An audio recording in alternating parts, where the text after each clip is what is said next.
Luciérnagas, un programa mensual del Centro de Láser Expulsados para descubrir la ciencia de la luz y sus aplicaciones. Cuenta con el apoyo de la Fundación Española para la Ciencia y la Tecnología.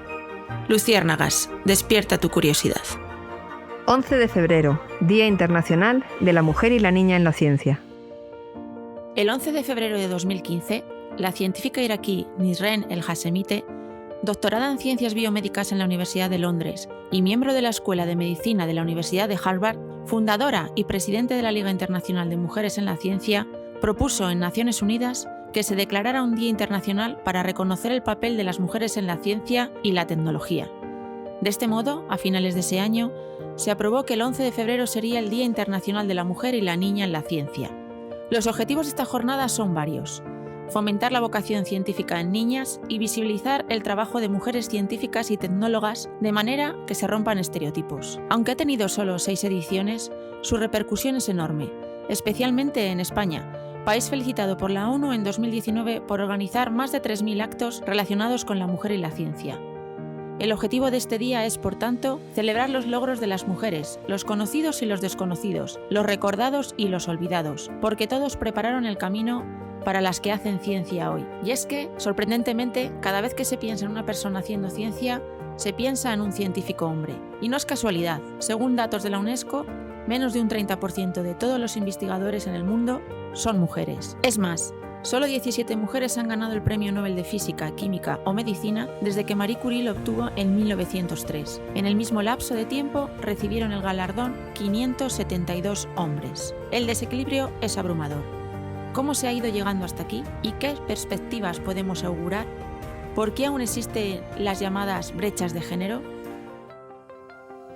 Para hablar de ello, hoy contamos con 2 mujeres de éxito en sus respectivas carreras. Vamos a hablar con la doctora Ángela Nieto Toledano, doctora en Bioquímica y Biología Molecular y recientemente galardonada con uno de los premios L'Oréal UNESCO a la Mujer y la Ciencia por sus descubrimientos sobre el modo en que las células cambian de identidad en el desarrollo embrionario y pueden dar lugar a enfermedades como el cáncer. Podéis encontrar más información sobre este descubrimiento en las notas del podcast. Y con Zulema Altamirano, directora de la Unidad de Mujeres y Ciencia del Ministerio de Ciencia e Innovación. Hoy les damos voz a ellas. Hoy tenemos con nosotros a Ángela Nieto Toledano, que es doctora en Bioquímica y Biología Molecular y desarrolla su labor en el Instituto de Neurociencias de Alicante, que es un centro mixto del CSIC, y también en la Universidad Miguel Hernández de Elche. Además, es académica de la Real Academia de Ciencias Exactas, Físicas y Naturales, y donde de los 73 académicos que hay actualmente, solo 5 son mujeres, entrando la primera en 2010. Y recientemente, Ángela, en septiembre del 2021, ha sido galardonada con uno de los premios L'Oréal UNESCO a la Mujer y la Ciencia. Doctora Nieto, te has convertido en la segunda española reconocida con el galardón de la L'Oréal UNESCO después de que lo consiguiera Margarita Salas en el año 2000. Supongo que es un gran honor, no solo por la importancia del premio, sino por seguir la estela de alguien como Margarita Salas. Claro, sin ninguna duda, es un honor y es un privilegio. La verdad es que me hizo muchísima ilusión, ¿no? Y bueno, yo creo que estos premios son fundamentales, ¿no? Porque necesitamos todavía dar un poquito más de visibilidad a la ciencia hecha por mujeres, ¿no? A mí me encantaría que no necesitásemos premios exclusivos para mujeres, porque en realidad eso significaría que el papel de la mujer en la ciencia habría llegado al que realmente le corresponde, ¿no? Pero la verdad es que estamos muy lejos, así que es buenísimo tener estos premios, concretamente el L'Oréal UNESCO, porque tiene muchísima visibilidad, tiene visibilidad mundial, bueno, pues por los organizadores, por las instituciones, ¿no?, que están involucradas y desde luego por las personas que lo han conseguido anteriormente, como comentas, como Margarita Salas, porque realmente aún necesitamos mostrarles a las niñas y a las adolescentes que quieran ser científicas que lo pueden hacer. Hemos visto que en las carreras de ciencias, pues a lo mejor las llamadas STEM, ¿no?, de ciencias, tecnología, ingeniería y matemáticas, todavía siguen siendo estudiadas en su mayoría por chicos. ¿Por qué crees que pasa esto y qué se podría hacer para cambiarlo? Bueno, está bastante estudiado por qué pasa esto y se trata de un reparto de roles realmente muy, muy temprano, prácticamente desde que nacemos, ¿no? Podemos pensar que desde que nacemos ya nos distribuyen en colores, de la misma manera que nos distribuyen en colores, nos distribuyen en profesiones. Y de hecho esto es muy, muy interesante porque hay un estudio incluso de universidades americanas que fue publicado en Science en 2017 que dice que las niñas a los 6 años ya no se consideran suficientemente inteligentes para hacer carreras STEM, ¿no? Y de hecho siempre se ven menos brillantes que los niños de su edad. Con lo cual, claro, esto está diciendo que estamos repartiendo roles desde muy, muy temprano y obviamente con esto, ¿cómo no vamos a generar pues estas diferencias desde el inicio? Realmente en las adolescentes españolas no llega al 10% las que están convencidas de que quieren hacer una carrera relacionada con ciencia y tecnología, ¿no? Entonces, yo creo que es ahí donde hay que trabajar desde el principio, es una cuestión de educación, porque como muy bien dijo la UNESCO, por supuesto sabemos que no hay ninguna razón biológica. Pensad en los juguetes, por ejemplo, ¿no? Hemos hablado de los colores, que ocurre desde el nacimiento, pero pensad en los juguetes. A un niño es muy fácil regalarle un balón, pero de la misma manera que es muy fácil regalarle un ordenador pequeñito.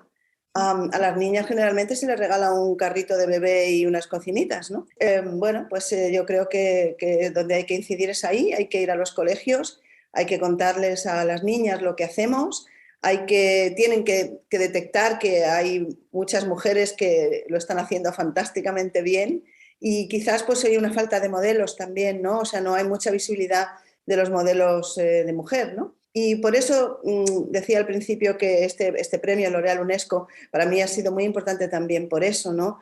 Porque creo que se puede dar esa visibilidad independientemente de la persona que lo consiga, pero siendo una mujer se le puede dar visibilidad a carreras científicas realizadas por mujeres, ¿no? Y Ángela, ¿cuál ha sido tu camino? ¿Tú te has encontrado con muchos obstáculos por el hecho de ser mujer, ya no solo estudiando, sino luego en tu vida laboral? Yo he tenido mucha suerte porque he tenido tanto una familia como una pareja que me han ayudado siempre.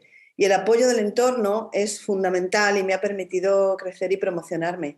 De hecho, en muchas ocasiones me invitan a hablar con científicas jóvenes, no solo en España y de hecho quizás más fuera de España.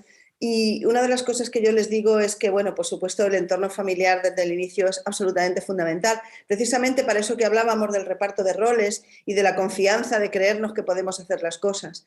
Pero lo otro importantísimo es la pareja, porque es determinante para que una mujer pueda desarrollarse plenamente, ¿no? y continuar con su carrera científica.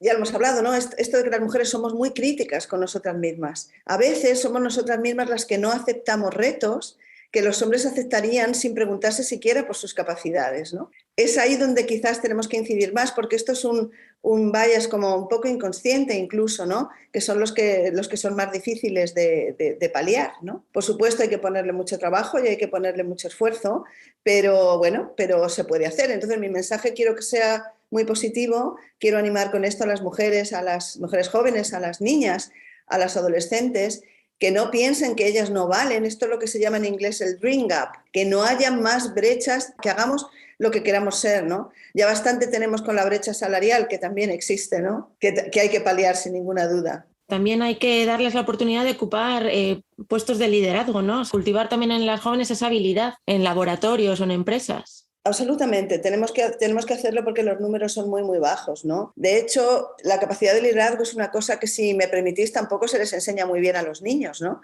Lo que pasa es que, de alguna manera, como ya se les supone el papel de líder, pues tenemos muchos más hombres que mujeres liderando. Pero eso no quiere decir que los hombres lo hagan muy bien. O sea que yo creo que aprender capacidad de liderazgo es una asignatura pendiente para todos, ¿no?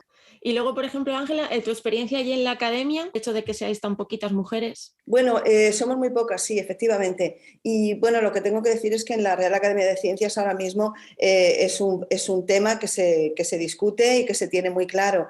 Es algo que se detecta, es obvio, ¿no? Porque somos muy pocas, pero la Real Academia realmente es muy, muy consciente y tiene mucho interés en paliarlo. Veréis que no es tan fácil, porque los puestos de la Real Academia, de las reales academias y de hecho de las academias extranjeras también, son vitalicios, ¿no? Entonces, claro, todo esto llevará muchísimo tiempo, pero es verdad que lo que hay que hacer es pues buscar mujeres relevantes, que las hay muchísimas, que puedan ya ser académicas. Entonces, Ángela, ¿apoyas como una de las medidas que hay que continuar haciendo lo que se llama la discriminación positiva? La discriminación positiva es algo que hay que tomar con muchísimo tacto, porque no puede ser de cualquier manera. Lo que pasa es que tenemos muchos bias inconscientes y no pensamos en mujeres, ¿no?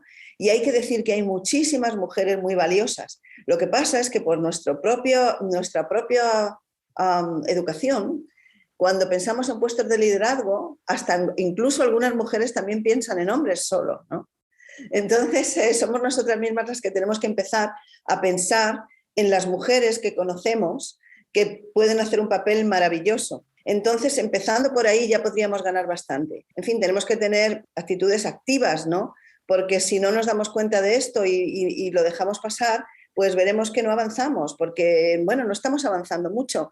En las últimas décadas sí que estábamos avanzando, pero es muy evidente que en determinadas profesiones y concretamente pues todo lo que tiene que ver con la tecnología de comunicación, la informática, en fin, ahí hay una brecha tremenda que de hecho se está acrecentando.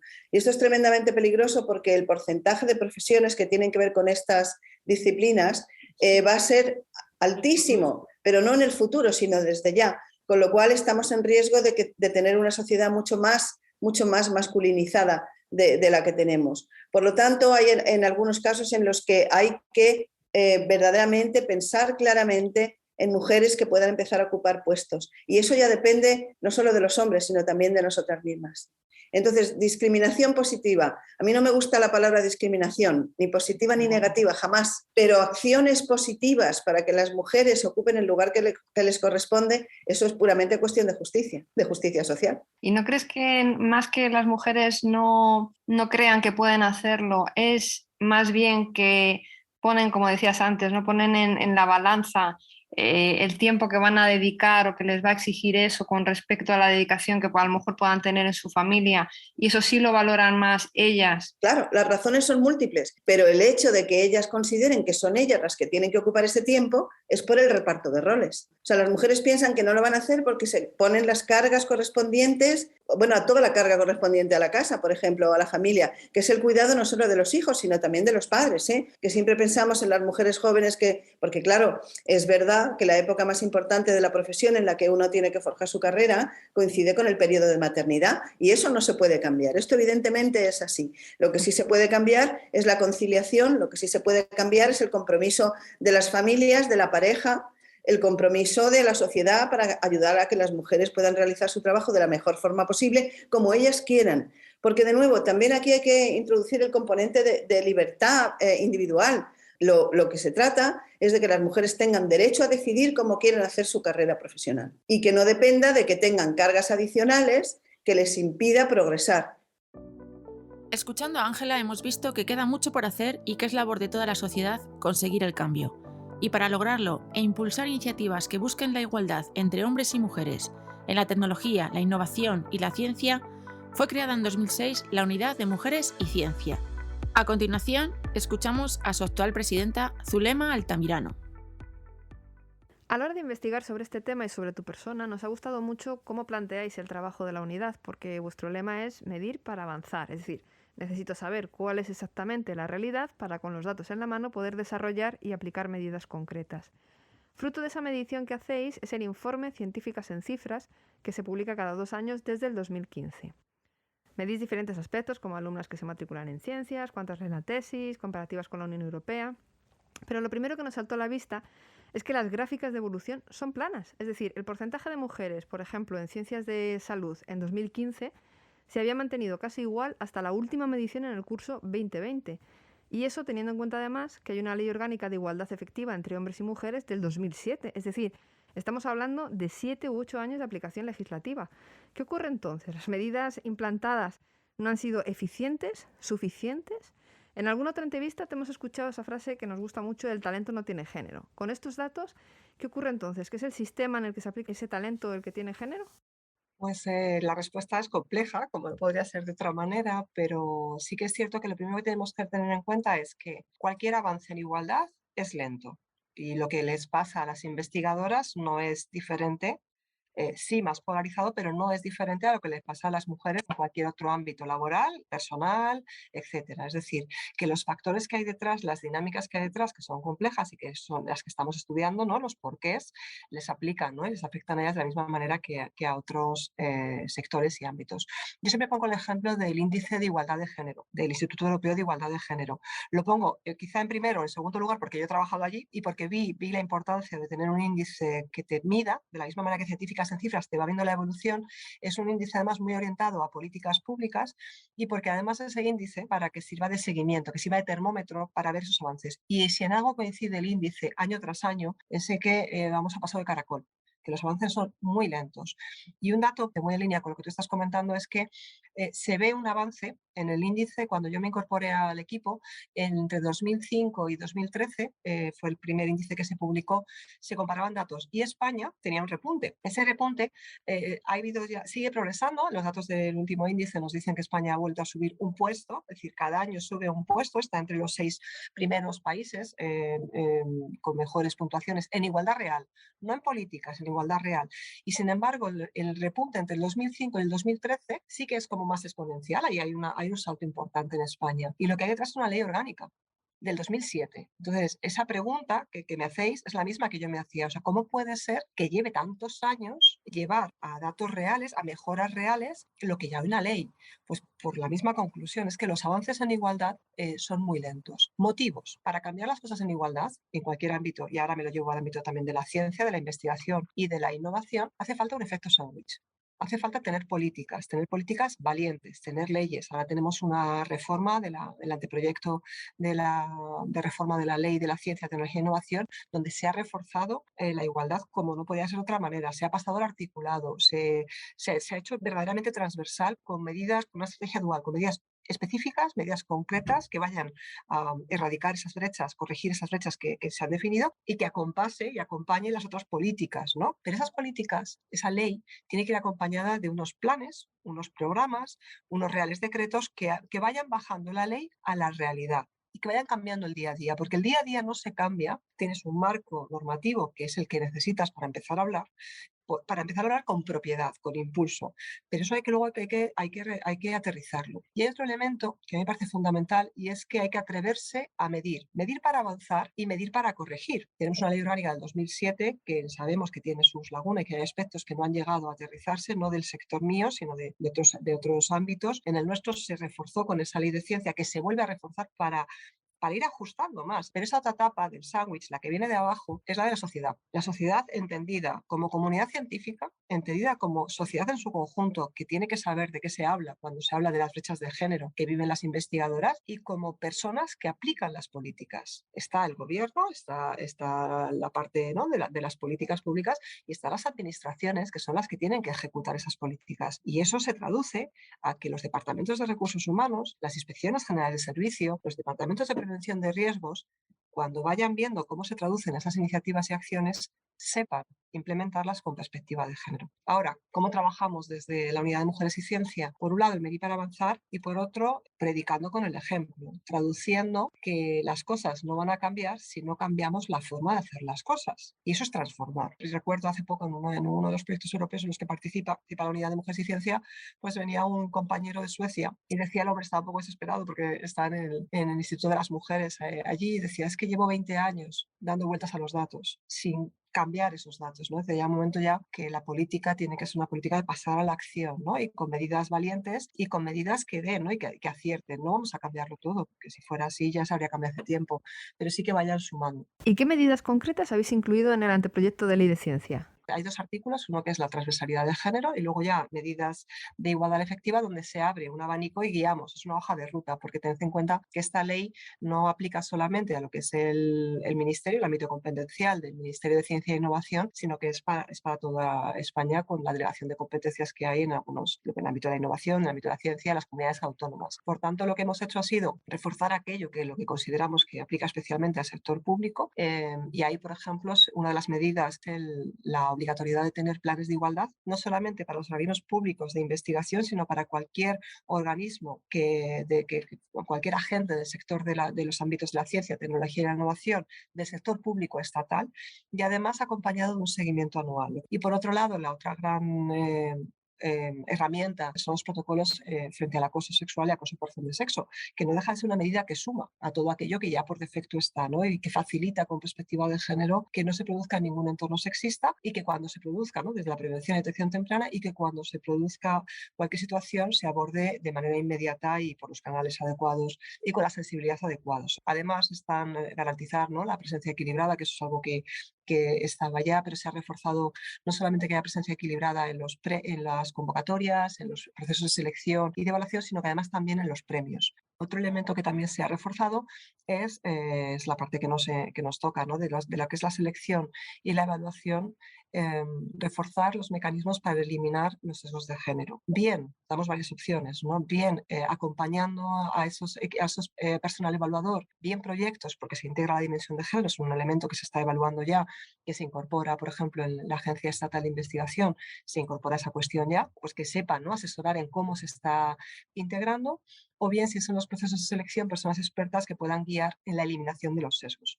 Reforzar la perspectiva de género en las diferentes agentes, y ahí sí que algunas de las medidas que hay, por ejemplo, es algunas convocatorias específicas para mujeres, acciones positivas. Sabéis que las acciones positivas en el marco de la ley orgánica tienen que estar acotadas en tiempo, tienen que estar justificadas con datos, eso lo tenemos ese gráfico de tijeras. Entonces son medidas que pueden ir definiendo los diferentes agentes en función de quiénes sean, ¿no? Si son organismos públicos de investigación, agencias de financiación, y el ejemplo que tenemos en el marco de las convocatorias Neotec, va a sacar una convocatoria que es Neotec Mujeres, una acción positiva con 5 millones de euros en subvención para empresas lideradas y con equipos que mayoritariamente tienen mujeres, ¿no? Y hablando de esas acciones positivas, ¿no creéis que pueden tener una consecuencia negativa al sentir la sociedad que se le imponen ciertas medidas que en algunos casos podrían ser discriminatorias, e incluso las mujeres mismas pensar que se las ha elegido en algún puesto solo por ser mujer? Tened en cuenta que las medidas de acción positiva no es un asunto solamente de España, no es un asunto solamente de nuestro ámbito, ni solamente de España. Yo recuerdo hace 3 años ya participar en la Unión Europea. Se hacen unas jornadas sobre las sentencias de los diferentes tribunales nacionales y de ámbito europeo, de los avances que ha habido en materia de igualdad, y se hace una revisión. Pues la que hubo hace 3 años, precisamente se hizo un análisis de las medidas de acción positiva o de discriminación positiva en todos los ámbitos, en todo el sector público de diferentes países, y hicieron un compendio además hablando de cómo se estaba instaurando y animando, precisamente porque cuando una situación no es neutra de partida, tú tienes que establecer medidas temporales que corrijan y que ayuden a que esa situación sea de partida. Siempre que tú tengas un apoyo desde el punto de vista de nuestro caso, ¿no?, práctico, de la abogacía del Estado, de la intervención que te diga esto cumple con la norma, está recogido en nuestra ley orgánica, en nuestra Constitución, el cómo hacerlo, el qué, ya sabemos que se puede. El cómo, para que no pase esa línea, tú tienes que llevarlo acompañado de datos, de ese ok a nivel jurídico, y luego a nivel de lo que tú comentas, que no sean las de la cuota, entender que es que ya no vale el decir que no hay mujeres, ¿no? Os hablo de los all-male panels, ya no solamente en el ámbito competitivo, ¿no?, de la competitividad, sino vamos a ver cómo puede ser que se siga diciendo en muchos entornos es que no hay mujeres, no es que las hemos buscado, no, pues búscalas mejor. Entonces lo que haces con esas medidas de acción positiva es forzar a algo que luego ya se va a normalizar. ¿Qué nos está pasando? Que ya cada vez más nos chirría, seamos quienes seamos, cuando tú ves una conferencia con todo hombres. Eso ya se ha conseguido ese efecto, ya se normaliza que tiene que haber diversidad. Y es que hay mujeres buenísimas, es que nadie pone en duda que la persona que está elegida ha de ser así. ¿Qué tenemos? Pues, por ejemplo, en las Naciones Unidas ya se han marcado que a todos los niveles tiene que haber presencia equilibrada. A niveles directivos, y Carlos, creo que se han marcado que para el 2025 tiene que haber, porque claro, tiene el mismo problema, quienes van llegando arriba son hombres. Entonces han tenido que forzar para que efectivamente, es una medida temporal, abrir ese camino para que esas mujeres estén, pero no estás porque seas mujer, estar porque tu currículum es igual de válido. Lo único que existe un efecto John Jennifer, que es que nos hace ver que si te llamas John, pues tienes las de ganar, ¿no? A mí me gustó mucho hace unos años que cuando estaba trabajando en el Instituto Europeo de Igualdad de Género, el embajador de España allí comentaba que, dice, joder, pues por fin entendí el tema de las cuotas hablando con la embajadora de Suecia. Claro, ellos y ellas, ¿no? Van una generación por delante en estas cosas. Y entonces él dice, yo reconozco mi resistencia precisamente por eso, ¿no? Porque las mujeres tampoco piensen que son las de la cuota. Pero ella le explicaba, que decía que esto es como un monopolio. Cuando durante siglos has tenido un monopolio de lo público y que ese monopolio se va reduciendo, pero hay todavía ámbitos donde es muy difícil, ¿no? que la pequeña empresa entre, en este caso que las mujeres se incorporen, pues tú tienes que dar unos beneficios, tienes que abrir esa horquilla. Y me gustó el ejemplo porque era una forma de entender que esto es una herramienta temporal, y ahora que hay que hacer mucho de pedagogía para que se entienda y no se malinterprete. Y hablando del equilibrio de hombres y mujeres, nuestra jefa del área técnica, Cruz Méndez, ha detectado que la situación en su área es algo diferente, más diversa respecto a los números nacionales. Y se pregunta, ¿puede ser que el hecho de que sea una mujer la que esté al frente de un departamento aporte a ese departamento mayor diversidad? ¿Tenéis datos reales que corroboren ese hecho? No, yo, o sea, no tengo datos. Sí que es verdad que por lo que yo he podido leer, ¿no? De cuando hablas de los diferentes estilos de liderazgo, por la forma en la que nos han educado, en la que nos relacionamos, las dinámicas sociales, etcétera, se hablan de dos estilos de liderazgo distintos, pero no, yo creo que ahí el género cruza con ese estilo de liderazgo, pero no, yo desde mi punto de vista no hablaría de un liderazgo femenino, un liderazgo masculino, ¿no? Que es un poco en esa línea, decir, oye, se incorpora una mujer y por el hecho de ser mujer se incorpora la diversidad. Yo creo que entrecruza con otros factores, ¿no? Puede ser el factor edad, puede ser el factor cómo nos han educado, el factor actitudes, el factor valores, percepción, etcétera, lo cual afecta a un estilo de liderazgo que puede ser un estilo de liderazgo más jerarquizado, más del, bueno, pues ordeno y mando, ¿no? Y más voy buscando gente similar a mí porque me siento más cómodo en una zona de confort, en mi entorno, o voy buscando diversidad. Pero sí que es verdad que no tenemos datos. A mí me va a interesar mucho uno de los proyectos que estamos trabajando ahora, que va a ser el programa de mentorazgo con perspectiva de género, el poder enfocarnos no solamente en qué necesitan las jóvenes investigadoras, sino también en estudiar esto que comentáis, ¿no? Tener la oportunidad de que los mentores y las mentoras veamos qué estilos personales tienen, ¿no? De liderazgo, y quizá indagar un poco más en ese tema que a mí me parece muy interesante. Yo recuerdo un ejemplo que me ponían a mí hace un tiempo una amiga de una empresa que se llama, de una consultora que se llama Talengo, que ella es especialista en temas de diversidad y liderazgo inclusivo, y nos hablaba de Google. Y nos decía que Google se dio cuenta de que estaba perdiendo beneficios, y empezaron a analizar y vieron que había diversidad arriba, había diversidad en el liderazgo, pero en los equipos de desarrollo, cuando bajaron un poquito, el equipo de desarrollo eran todos ingenieros, hombres, misma edad, mismo perfil. ¿Qué pasó? Que se acomodaron. Y al acomodarse, claro, uno llevaba una idea y a todos les parecía estupendo. Y no había nadie que confrontara o que aportara esa diversidad, ¿no? Y de ahí, bueno, pues como norma marcaron una medida de acción positiva que fue no solamente por género, ¿no? Sino yo creo que es al final esa contribución, que es esa que no tenemos que avanzar, ¿no? Es la igualdad, ¿no? Garantizar la igualdad y apostar por la diversidad. Y a lo mejor eso es lo que le pasa también a las niñas cuando quieren estudiar una carrera científica o de ingeniería, que dicen, está todo lleno de hombres, me va a ser muy complicado, no me animo.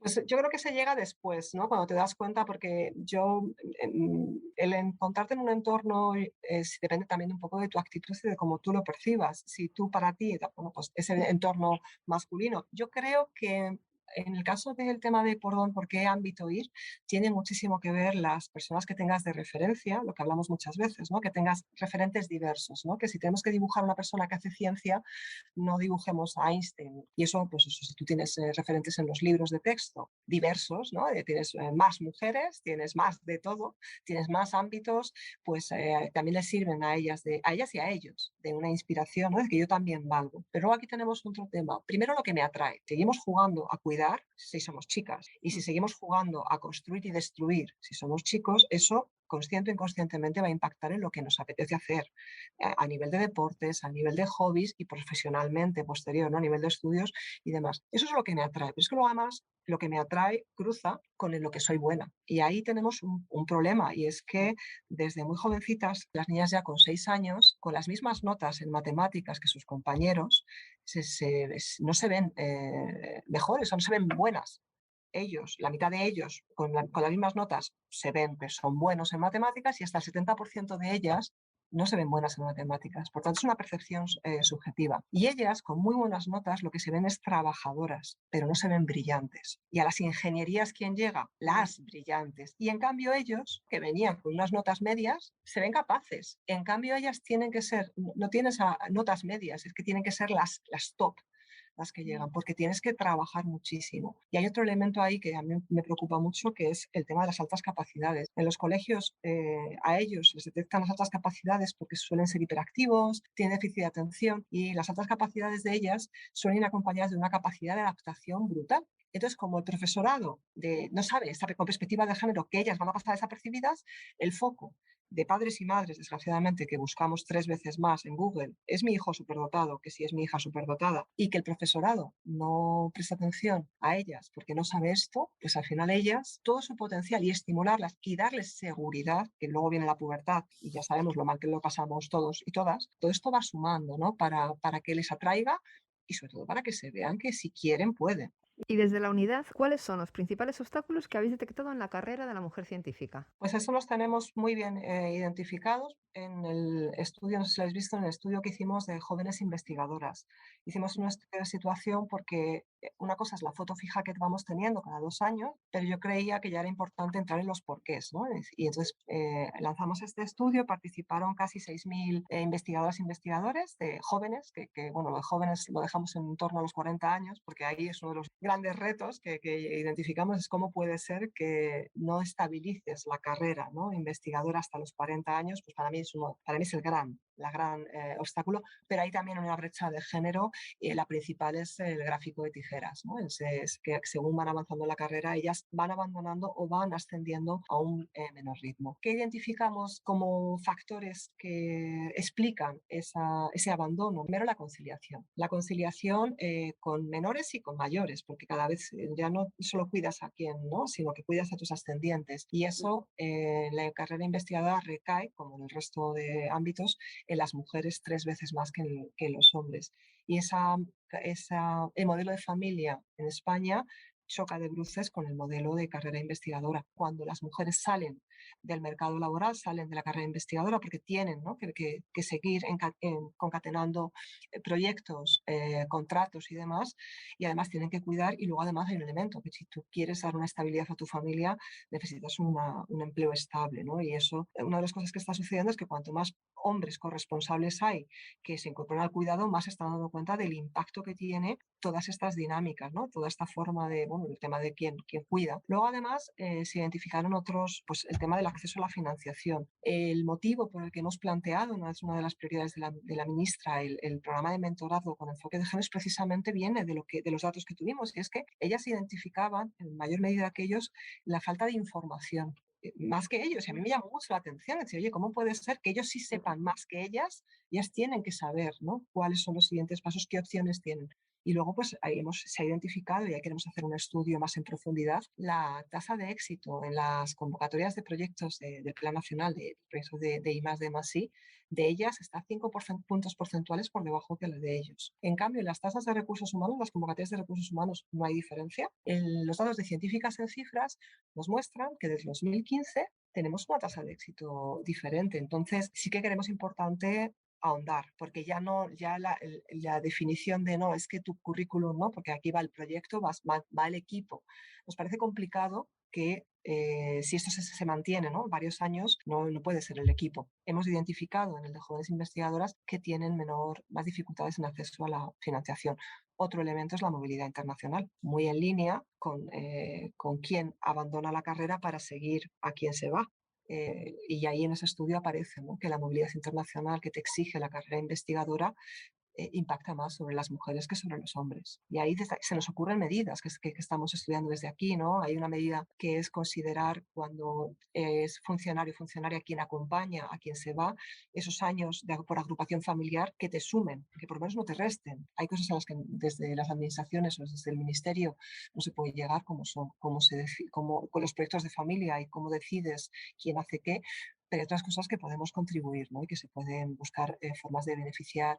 Y luego hay otro de los elementos que salió en el estudio, que es el tema del sexismo. En el estudio de mejores investigadoras se identificó que el 8,6% de ellas han vivido en algún momento una situación de acoso sexual en el entorno de trabajo. Los datos están en línea con los datos de un estudio que hizo CSIC con todo su personal, donde el dato era un 10%. Para que os hagáis una idea, los datos que hay en la media, en la encuesta de la Agencia de Derechos Fundamentales, hizo esta misma pregunta a 42.000 mujeres que participaron en la encuesta de violencia contra las mujeres y de ellas el 55% habían sufrido acoso sexual. De ese 55%, el 32% se había dado en el entorno de trabajo. Por tanto, no es que en investigación se dé más que en otros entornos, es que esto se da en cualquier entorno laboral. Pero eso nos preocupó porque, claro, pues si eres investigadora que estás estudiando la vacuna COVID, no te puedes cambiar a otro equipo. Es decir, esto no puede pasar. O sea, el movimiento Me Too, yo creo que si algo consiguió a nivel social es que nos atrevamos ya a romper el silencio, seamos hombres o mujeres. Esto en mi entorno de trabajo no puedo normalizarlo. La ciencia es un campo de estudio esencial para el progreso y el desarrollo de la humanidad. Si excluimos a las mujeres de este ámbito, perdemos la oportunidad de mejorar la vida de millones de personas. La diversidad entre quienes hacen ciencia puede conducir al conocimiento de alternativas. Cuando se excluye a las mujeres, ya sea de forma intencional o no, la profesión se empobrece. El éxito de la ciencia nunca ha dependido de un solo punto de vista, de una sola herramienta, del pensamiento de una sola persona o de mirar en una sola dirección. Mucho se ha avanzado, pero mucho queda por hacer para alcanzar esa igualdad. Animemos a las niñas y jóvenes de hoy a alcanzar sus sueños del mañana. No dejemos escapar el talento femenino. Conseguirlo es tarea de todos. Y hasta aquí nuestro capítulo de hoy. Tanto mi compañera Yaiza Cortés como yo misma, María J. Torrens, esperamos que os haya gustado. Comentaros que desde ya tenéis a vuestra disposición la nueva app de Luciérnagas, sencilla e intuitiva, disponible para los Android en Google Play. A través de ella también podéis hacernos llegar vuestros comentarios, dudas y preguntas. Y sin más, nos despedimos. Gracias por escucharnos.